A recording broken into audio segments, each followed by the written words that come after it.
Pogoji, ki jih je Janez Janša dal za sodelovanje v naslednji vladi, so ena od stvari, ki je značilna za to vlado. Eno govorijo, drugo delajo.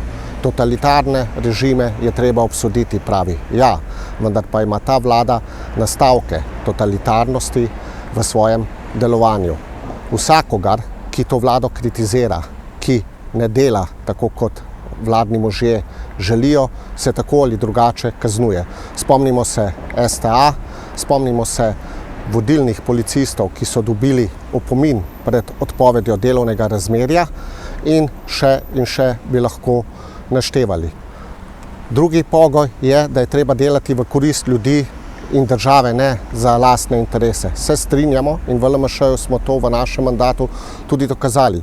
Naj pa spomnim na ravnanja pa dejanja te vlade, ko so kupovali zaščitno opremo, na primer klic ministra Počivalška o tem, kdo mora dobiti posel za nakup ventilatorjev, ki so se na to izkazali, da so neuporabni. In na koncu imamo še spoštovanje ustave. Ta vlada se norčuje iz ustave in ustavnega sodišča. Spomnimo se, veliko členov zakonov je ustavno sodišče zadržalo ali razveljavilo, enako je s podzakonskimi akti. In kaj naredi vlada? Namesto da to popravi, gre v napad na ustavno sodišče, tako kot na vse podsisteme v tej državi, kar pa je značilnost totalitarnih režimov, da si vse in vsakogar podredi.